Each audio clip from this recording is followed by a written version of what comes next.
memenuhi apa yang dikatakan Yesus, bahwa siapa yang memakan roti yang itu, maka dia sudah mendapatkan hidup dan diselamatkan.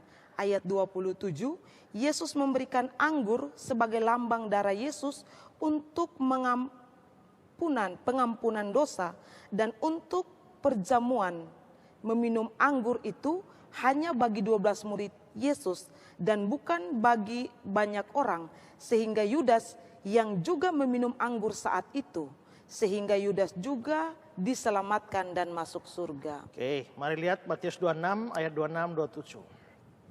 Dan ketika mereka sedang makan, Yesus mengambil roti, mengucap berkat, memecah-mecahkannya, lalu memberikannya pada murid-muridnya dan berkata, ambillah, makanlah, inilah tubuhku.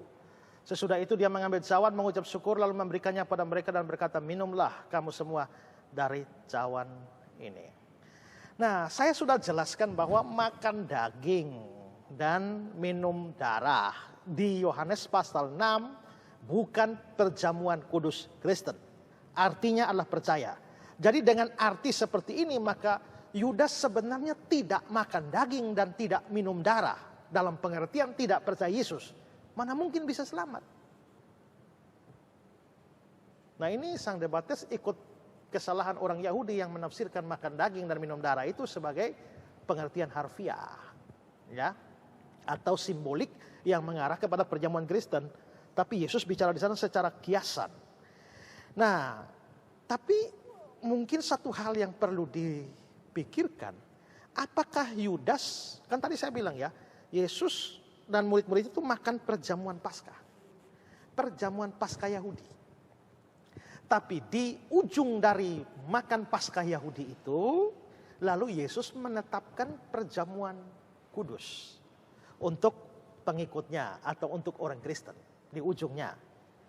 Yudas sudah pasti ikut makan Paskah Yahudi.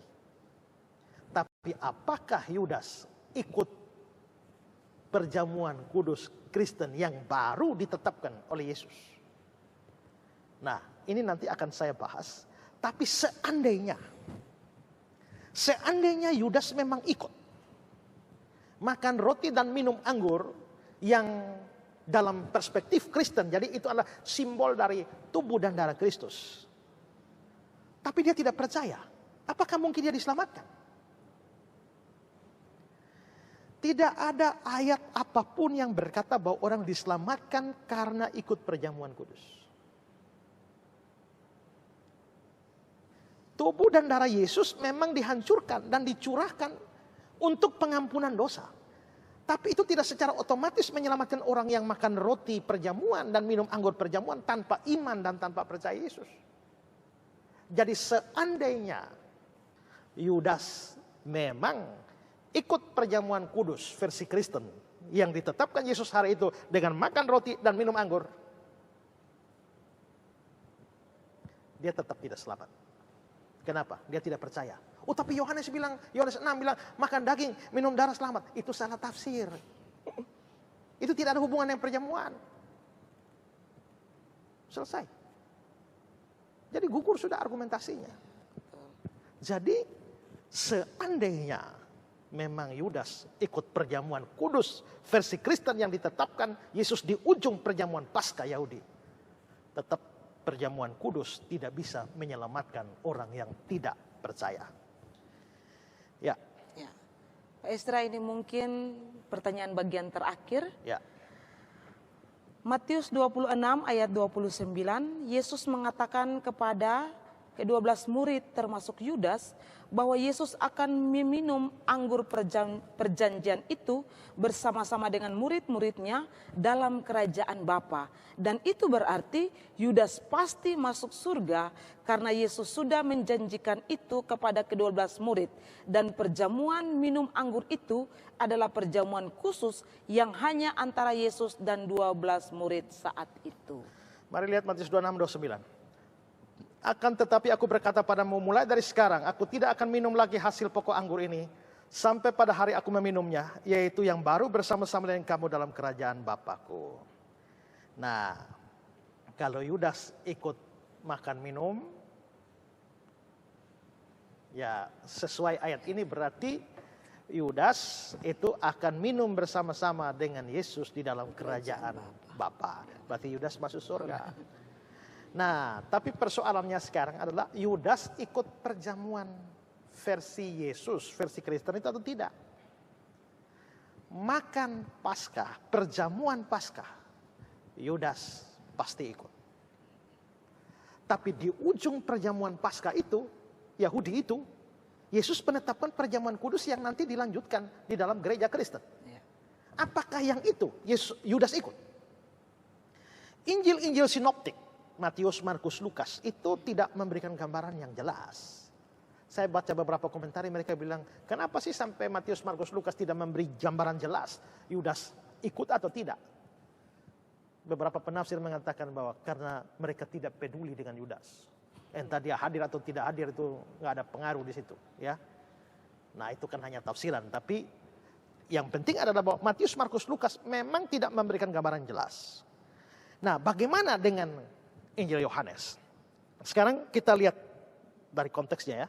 Yohanes 13 ayat 1. Sementara itu sebelum hari Paskah mulai. Nah ini Paskah Yahudi ya.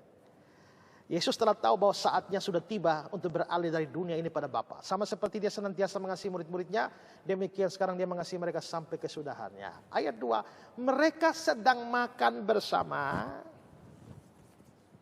Ini makan Paskah. Dan iblis telah membisikkan rencana dalam hati Yudas Iskariot, anak Simon, untuk mengkhianati dia. Nanti setelah itu ada peristiwa Yesus membasuh kaki murid-muridnya.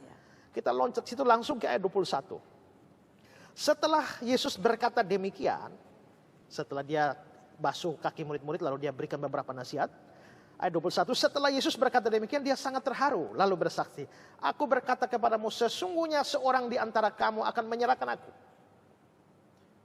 Murid-murid itu memandang seorang kepada yang lain, mereka ragu-ragu siapa yang dimaksudkannya. Seorang di antara murid Yesus yaitu murid yang dikasihinya bersandar dekat kepadanya di sebelah kanannya. Kepada murid itu Simon Petrus memberi isyarat dan berkata, tanyalah siapa yang dimaksudkannya. Murid yang dikasih itu adalah Yohanes ya. Petrus bilang, tanyalah siapa yang dimaksudkannya. Ayat 25. Murid yang duduk dekat Yesus itu berpaling dan berkata kepadanya, Tuhan, siapakah itu? Jawab Yesus, dialah itu yang kepadanya aku memberikan roti sesudah aku mencelupkannya. Sesudah berkata demikian, dia mengambil roti dan mencelupkannya dan memberikan kepada Yudas, anak Simon Iskariot. Jadi yang akan mengkhianati itu adalah dia yang menerima roti yang telah dicelupkan oleh Yesus. Dan itu Yudas. Perhatikan ayat 27. Dan sesudah Yudas menerima roti itu, dia kerasukan iblis. Maka Yesus berkata kepadanya, apa yang hendak kau perbuat, perbuatlah dengan segera. Jadi dia terima roti, lalu kerasukan. Lalu Yesus bilang, yang mau kau perbuat, perbuatlah. Ayat 28. Tetapi tidak ada seorang pun dari antara mereka yang duduk makan mengerti. Apa maksud Yesus mengatakan itu kepada Yudas? Karena Yudas memegang kas, ada yang menyangka bahwa Yesus menyuruh dia membeli apa-apa yang perlu untuk perayaan itu. Atau memberi apa-apa kepada orang miskin. Ayat 30. Yudas menerima roti itu, lalu segera pergi. Pada waktu itu hari sudah malam. Dari ayat 30 ini jelas ya. Yudas memang menerima roti, tapi tidak makan. Begitu dia terima, dikatakan kerasukan. Lalu Yesus mengatakan, apa yang mau kau perbuat, perbuatlah. Dan setelah Yudas menerima roti itu, dia lalu segera pergi. Dia tidak makan di situ. Dan kalau kita melihat bahwa minum anggur itu terjadi setelah makan roti, maka makan roti saja tidak, minum anggur tidak. Maka jelas Yudas memang ikut perjamuan makan Paskah Yahudi. Tapi ketika penetapan perjamuan kudus oleh Yesus di ujung makan Paskah Yahudi itu, Yudas tidak ikut makan dan tidak ikut minum. Seandainya dia ikut makan dan minum pun, seperti saya bilang tadi, tidak ada ayat yang mengatakan bahwa orang diselamatkan karena ikut perjamuan. Tapi dari Yohanes pasal 13 ayat 30 jelas, dia tidak ikut dalam perjamuan kudus. Perjamuan Paskah Yahudi ya, tapi perjamuan kudus Kristen yang ditetapkan hari itu, dia tidak mengikutinya. Maka dengan demikian gugurlah seluruh argumentasi sang debaters. Ya. Ya, terima kasih. Mungkin kesimpulan yang Bapak Pendeta bisa bikin, sampaikan khusus untuk sang debaters ini. Ya, dia memang mengajarkan bahwa Yudas itu masuk surga. Tapi saya kira saya sudah menunjukkan banyak bukti dan banyak argumentasi yang tidak dia jawab. Ya. Tapi ya, nanti setelah ini saya akan memberikan pengumuman. Karena saya sudah